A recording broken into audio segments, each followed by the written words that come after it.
一下它这个考古发现，大管我说的是塑发的，刚才看过了。那么这种亚热性的短管，就这一类的，就是大概做这个用。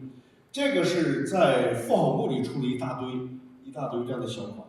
可见妇好作为一个王后啊，她那个就是头发处理的这个比较精致啊。然后呢，这也是跟她头发有关的嘛，亚热性管。那么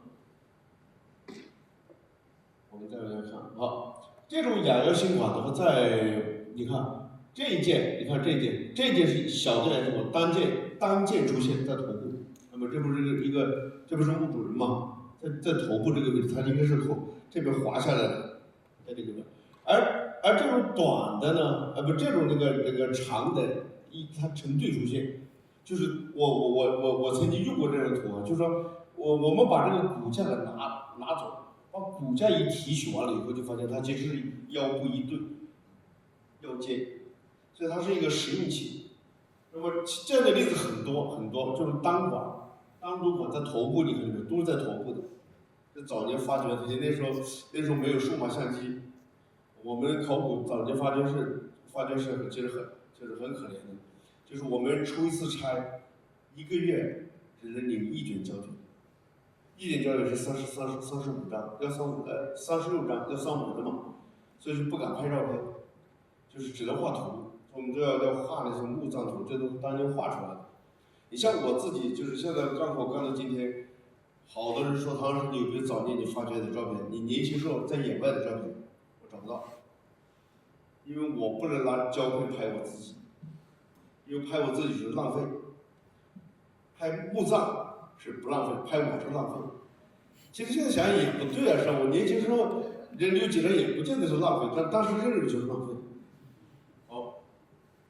那么这种管呢，这种你看成对的管，长的，成对的，一般是就是做腰带的带过，这也是有证据的啊。这不刚才说过了，有证据啊。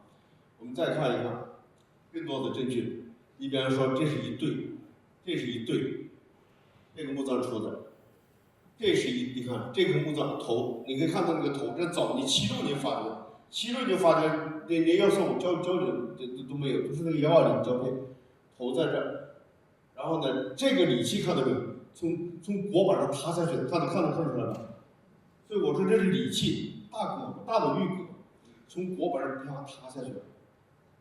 然后呢，这2件一边一个，腰带上来，这样的话你就把礼器跟实用器分开了，对吧？就是待会我们讲到美的背后。你讲到美的时候，你想想它怎么美啊？你得分出是实用器还是礼器，对不对？好，那么这些呢，就是我说是脖子上的，是因为有考古依据，比如北京屁股刘家河，这是商代墓葬啊，脖子上就是有一个，而且还有一个，这种珠子它一旦拴在脖子上的时候，它一定有一个特别大的，它不是每个都一样大，它不均匀。比如现在这个女孩子是珍珠。项链是都差不多大嘛，它有一颗大的。你比方说，这个你看这个大的吧，这个，对吧？这个是大的。然后呢，刚好妇好墓里头出了一颗大的，看到没有？所以你看，现在我还原的妇好墓，它脖子上那一串就有一个在这个在喉结这块，这就是大的，就这么来的。你看这个也是大的，这跟刘家河的这一个大的在这儿。它不一样大小，一定有个大的搁到这个地方，比较